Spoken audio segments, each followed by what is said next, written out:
Macam mana tak kena lah. Tak jadi lagi. Senang je buat kuih tu. Mak. Wah, selesa, Mak. Dah kenapalah budak-budak ni?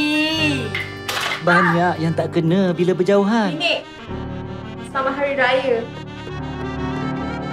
Tapi biarpun raya kali ini berbeza, Jomlah ambil gambar ramai-ramai. Aidilfitri masih terang di jiwa. Vivo. Bulletin 1.30 11 Mei bersama saya Nik Munirani Ahsan. Tajuk utama tengah hari ini. Kebenaran solat Jumaat di masjid dijangka diumum minggu ini.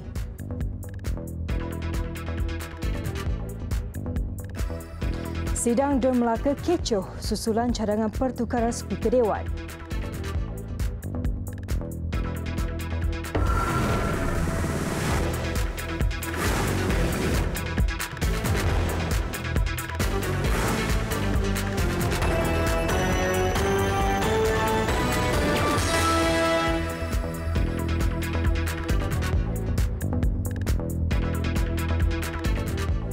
Assalamualaikum dan salam sejahtera. Keputusan solat berjemaah di masjid dijangka diperoleh minggu ini. Timbalan Menteri di Jabatan Perdana Menteri Ahmad Marzuq Syari berkata, mesyuarat jawatankuasa Muzakarah Khas Majlis Kebangsaan bagi Hal Ehwal Agama Islam Malaysia MKI sudah mengadakan perbincangan Jumaat lalu dengan mengambil kira pandangan pelbagai pihak termasuk Kementerian Kesihatan KKM. Katanya perkara itu akan dibawa ke Kabinet sebelum dipersembahkan kepada Majlis Raja-Raja. Perdana Menteri Tan Sri Muhyiddin Yassin dijangka mengumumkan keputusan itu minggu ini. Sebelum ini, Perlis memberi kebenaran untuk menunaikan solat Jumaat bersyarat mulai 15 Mei ini sebagai permulaan bagi membolehkan syiar Jumaat dihidupkan kembali di negeri itu. Keputusan itu dibuat selepas mendapat perkenan Raja Perlis Tuanku Said Sirajuddin Said Putra Jamalul Lail. Jumlah jemaah termasuk imam atau khatib tidak melebihi 12 orang dan tidak kurang daripada 3 orang. Masjid tidak dibuka kepada orang awam dan mereka yang dibenarkan menunaikan solat Jumaat hanya dari kalangan pegawai masjid dan ahli jawatankuasa masjid. Di Pulau Pinang, hujan lebat lebih 2 jam malam semalam menyebabkan hampir 100 buah rumah di Bayan Baru dan Bayan Lepas dilanda banjir kilat. Walaupun tiada mangsa yang dipindahkan ke pusat pemindahan sementara, banjir menjejaskan waktu bersahur kebanyakan penduduk kerana air hanya kembali surut awal pagi tadi. Di Teluk Kumbar Bayan Lepas, 4 kampung, kebanyakannya perkampungan nelayan, dilanda banjir kira-kira jam 9 malam. Antaranya Kampung Nelayan, Kampung Suluk dan Kampung Paya yang terletak di tepi sungai. Di Bayan Baru pula, Jalan Mayang Pasir dan Jalan Datuk Ismail Hashim dinaiki air. Menurut penduduk, hujan lebat ketika waktu berbuka puasa dan mula dinaiki air selepas 2 jam. Baru nak semayang, duduk saya duduk je rakyat naik. Mak tengok ubah kereta, ubah apa. Duduk je, duduk simpan-simpan elok yang perlu masuk rumah. Dia masuk dapur dulu tadi. Tak boleh ayat, dia masuk rumah dulu. Lepas tu baru dia masuk rumah ni. Hujan mula dari ingat dalam waktu maghrib tadi ya. Sampai dalam masa dalam 2 jam lah. Jadi kita tengoklah dalam masa tu kita tengok dia lebat sekali lah. Jadi kita tengok air pun tak turun dengan laju lah. Pasal kita pun tak pasti. Pasal Kuala tu sekarang dalam projek lagi. Air naik setinggi 0.5 meter hingga paras lutut dan penduduk terpaksa memindahkan barang berharga ke tempat yang lebih tinggi. Adun Bayan Lepas, Azrul Mahathir Aziz berkata, pihaknya menyampaikan makanan untuk semua mangsa bersahur di Teluk Kumbar.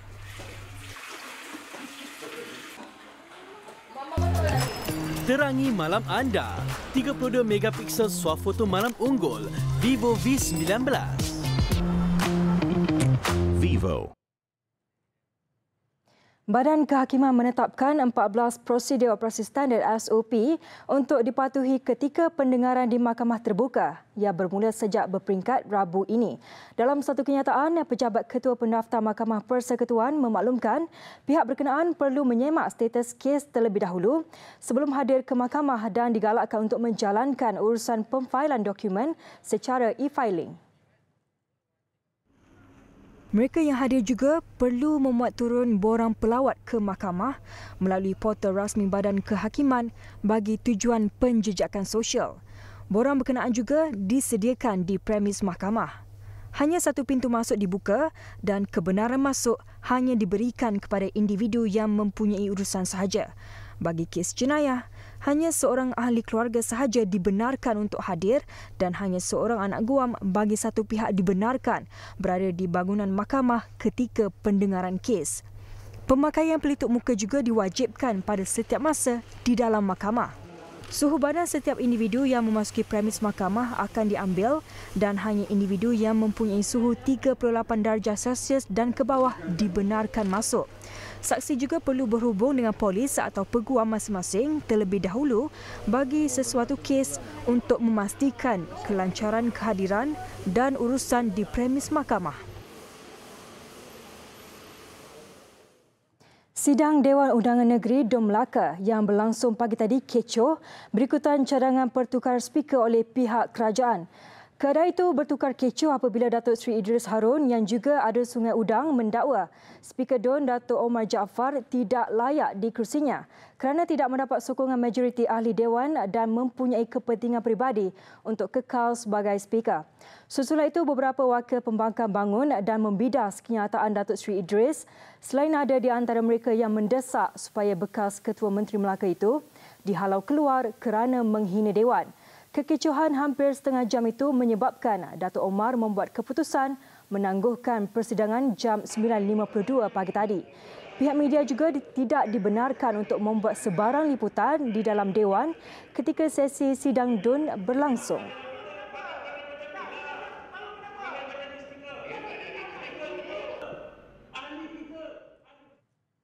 Sementara itu, Pengerusi Perhubungan UMNO Melaka Datuk Seri Abdul Rauf Yusof secara rasmi dilantik sebagai Speaker DUN Melaka yang baru. Perkara itu diputuskan dalam persidangan pertama penggal ketiga DUN Melaka ke-14 yang dipengerusikan sementara oleh Datuk Ghazali Muhammad. Pelantikan Datuk Seri Abdul Rauf diterima selepas mendapat sokongan majoriti 16 daripada 17 adun Perikatan Nasional, manakala semua wakil pembangkang pula tidak hadir. Usul pelantikan itu dibacakan Ketua Menteri Datuk Sulaiman Mat Ali dan disokong Datuk Seri Abdul Ghaffar Attan dan mendapat sokongan 15 adun kerajaan yang lain.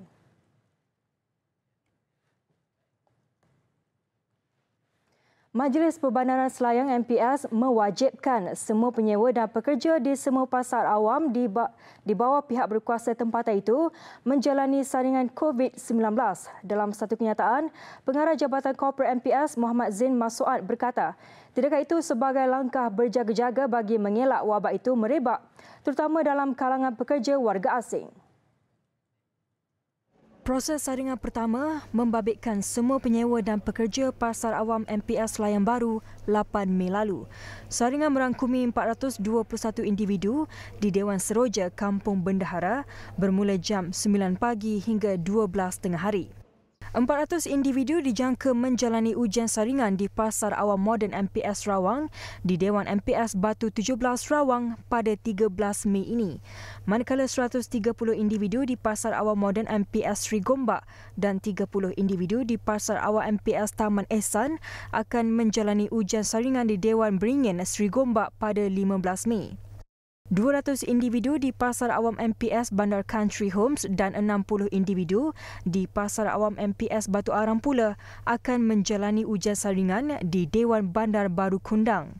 MPS juga melaksanakan kerja disinfeksi di bangunan pasar secara berkala sejak PKP Fasa 1 bagi memastikan kebersihan tapak di pasar. Anggota MPS juga menempatkan kaki tangan bertugas untuk pengambilan suhu badan penyewa dan pengunjung selain memastikan mereka mencuci tangan sebelum dibenarkan untuk melakukan aktiviti jual beli.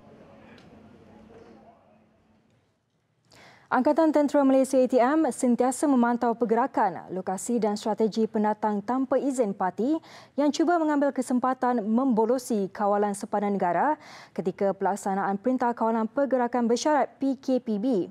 Panglima Angkatan Tentera Malaysia ATM, Jeneral Tan Sri Effendi Buang berkata, pihaknya serta beberapa agensi penguatkuasaan lain sentiasa bersiap sedia dalam mengekang kemasukan golongan itu dengan keupayaan aset sedia ada.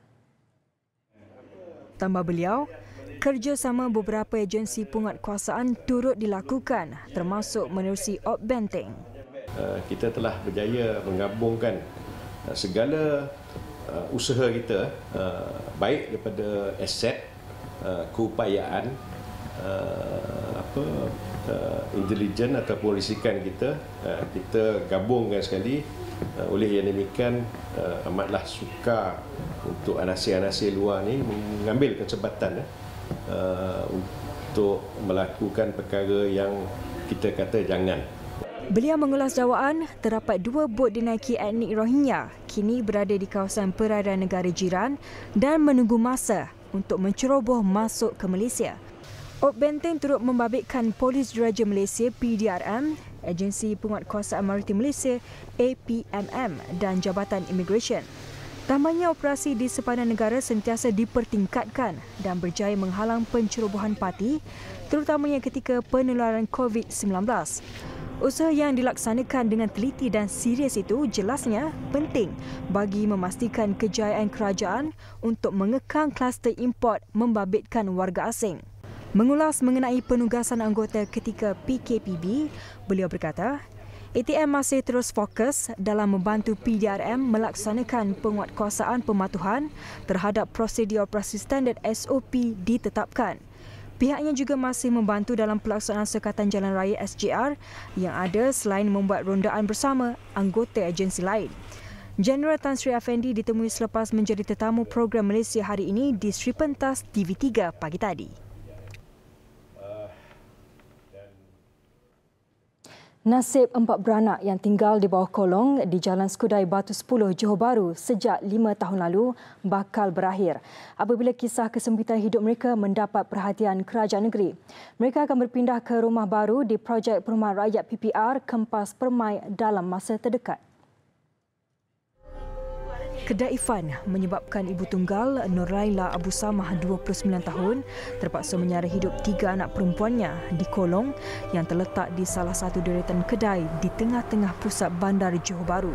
Lebih memeritkan, Nurlaila mengidap kanser rahim tahap 2 dan ditinggalkan suami hanya bergantung hidup dengan mengutip barangan kitar semula dan mengambil upah mengemas rumah. Nasib mereka mendapat perhatian Exco Perumahan dan Kerajaan Tempatan Ayub Jamil. Katanya penempatan mereka di Jalan Skudai itu didapati bahaya dengan struktur bangunan yang usang serta lantai papan yang rapuh berlubang dimakan anak-anak.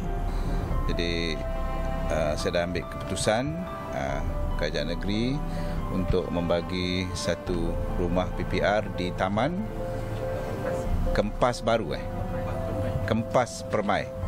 Dan kita akan serah kunci lah nanti pada Puan Nurlaila dan kepada 3 orang anaknya lah. Katanya keluarga ini boleh berpindah ke PPR Kempas Permai selepas proses pemasangan bekalan air dan elektrik selesai.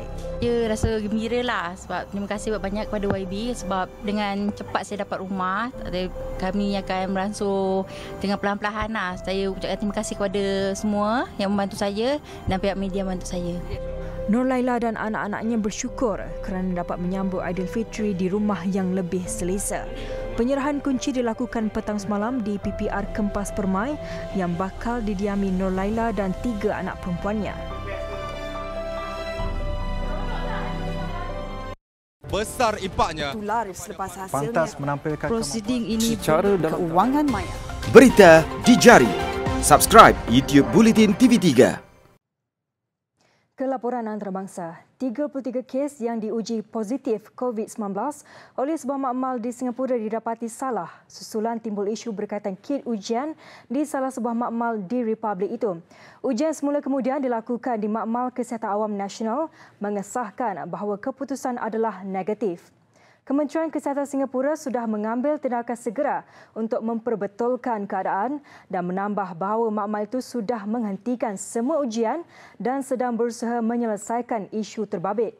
Selain itu, terdapat 2 hasil ujian yang kurang jelas sebelum ini dan ia kemudiannya disahkan negatif selepas menjalani ujian semula. Sehingga semalam, kes COVID-19 yang dikesan di Singapura berjumlah 23,336 dengan 425 lagi kes sudah discharge dari hospital atau kemudahan pengasingan komuniti menjadikan jumlah yang discharge kini menjangkau 2,721 orang. Ketika ini, 1,097 kes disahkan masih dirawat di hospital dengan 22 di unit rawatan rapi.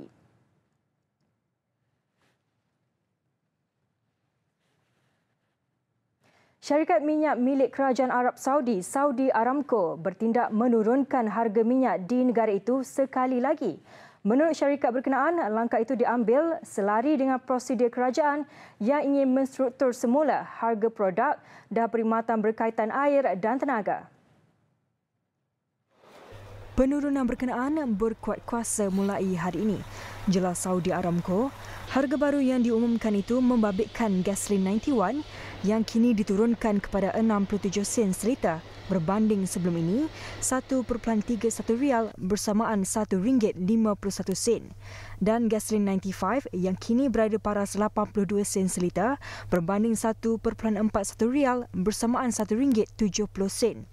Dalam pada itu, Kerajaan Arab Saudi turut mengumumkan beberapa langkah fiskal bagi meningkat penjanaan ekonomi negara terbabit. Menurut pengumuman yang dibuat oleh Menteri Kewangannya, Muhammad Al-Jadan, antara langkah berkenaan ialah meningkatkan kadar cukai nilai tambah dari 5% kepada 15% berkuat kuasa mulai Julai depan. Menggantung pemberian alam sosial mulai Jun, selain memotong bajet peruntukan Vision 2030 kepada RM100 bilion dalam usaha untuk menyelamatkan beberapa sektor yang terjejas ekoran penularan pandemik COVID-19.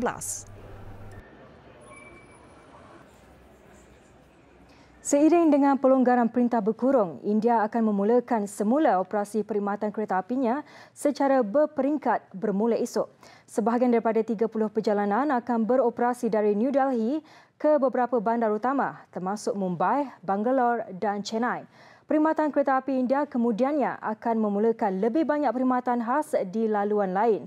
Penumpang diwajibkan memakai pelitup muka dan melalui ujian pengimbasan suhu di lobi pelepasan dan hanya mereka yang tidak mempunyai gejala simptom virus COVID-19 dibenarkan masuk.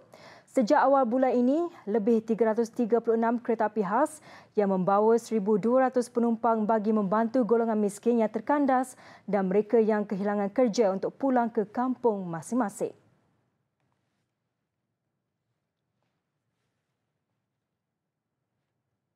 Jumlah jangkitan COVID-19 di Jerman kembali meningkat beberapa hari selepas Chancellor Angela Merkel mengumumkan bahawa negara itu boleh kembali normal. Kadar reproduksi Jerman meningkat kepada 1.1 iaitu setiap 10 pesakit akan menjangkiti purata 11 individu lain. Negara berkenaan bagaimanapun melaporkan kemunculan kluster baru di rumah penyembelihan dan pusat jagaan warga emas. Adalah terlalu awal untuk membuat rumusan atas apa yang berlaku, namun jumlah jangkitan perlu dipantau rapat untuk tempoh beberapa hari lagi.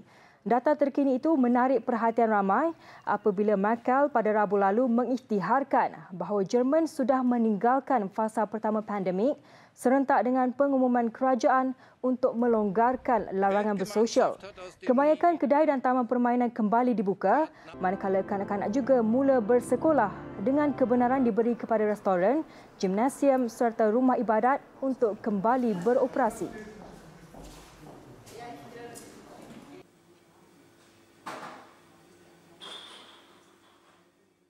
Besar impaknya. Laris selepas hasilnya. Pantas menampilkan prosiding ini secara dalam keuangan maya.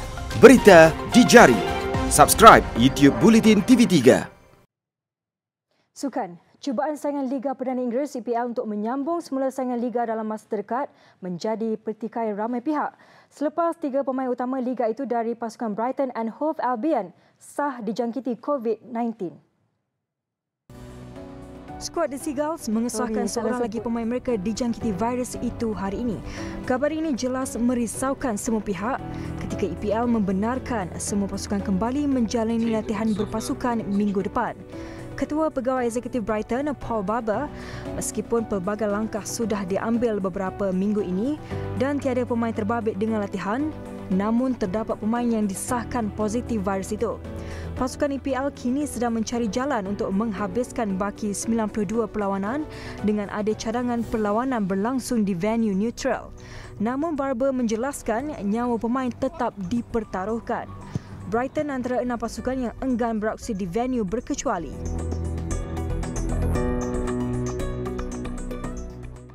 Dalam perkembangan sama di Sepanyol, saingan bola sepak La Liga yang dijangka bersambung 20 Jun menerima tekanan hebat apabila 5 pemain bola sepak antara 2 divisyen utama didapati positif COVID-19. Pemain yang tidak dinamakan itu kesemuanya tidak menunjukkan sebarang simptom dan kini menjalani pengasingan. Mereka akan terus menjalani ujian dan hanya akan menyertai latihan apabila mereka kembali dengan 2 keputusan yang didapati negatif. La Liga memulakan ujian pemeriksaan terhadap pemain minggu lalu sebagai sebahagian daripada protokol untuk memulakan kembali latihan dan saingan bola sepak elit di Sepanyol dapat disambung kembali dalam keadaan tertutup pada Jun ini. Beberapa kelab termasuk Barcelona memulakan sesi latihan individu minggu lalu. Sepanyol antara negara terjejas teruk di Eropah dengan lebih 26,000 kematian dan hampir 230,000 kes membabitkan wabak pandemik itu setakat semalam. Tanggal 11 Mei, pasukan Liga Bola Sepak Inggeris Division 2 Wigan Athletic mencipta kejayaan paling bermakna dalam sejarah pasukan. Bukan sahaja menang, malah mereka mencipta kejutan menewaskan pasukan gergasi Manchester City sekaligus menjulang Piala FA pada 2013. Ben Watson muncul wira pada hari terindah Wigan di Stadium Wembley menerusi gol tunggal dalam waktu kecederaan. Wigan mengulangi pencapaian sama pada tahun terdahulu apabila menewaskan City di suku akhir sebelum kalah di tangan Arsenal di separuh akhir. Roberto Martinez yang ketika itu menjadi pengurus Wigan pantas disambar Belgium selaku ketua jurulatih pasukan kebangsaan. Rakan sejawat Martinez di City ketika itu iaitu Roberto Mancini dipecat 2 hari selepas kekalahan turut berhijrah ke pasukan kebangsaan dan kini bersama Itali.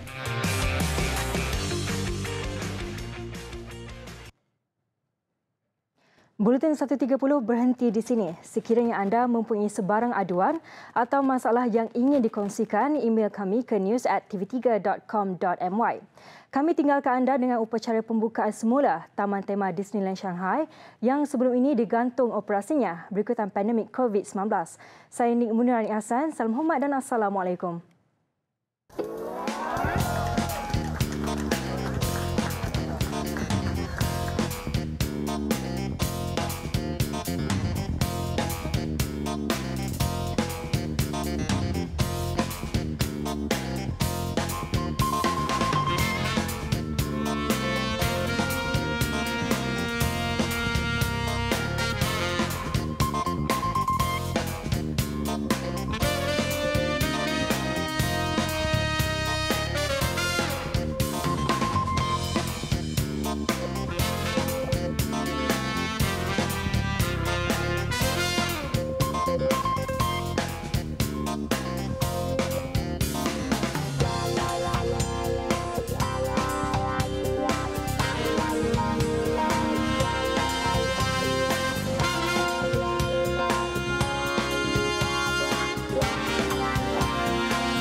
Macam ada tak kena lah. Tak jadi lagi. Senang je buat kuih tu. Mak. Wah, selesa, Mak. Dah kenapalah budak-budak ni? Banyak yang tak kena bila berjauhan. Nenek, selamat Hari Raya. Tapi biarpun raya kali ini berbeza, Jomlah ambil gambar ramai-ramai. Aidilfitri masih terang di jiwa. Vivo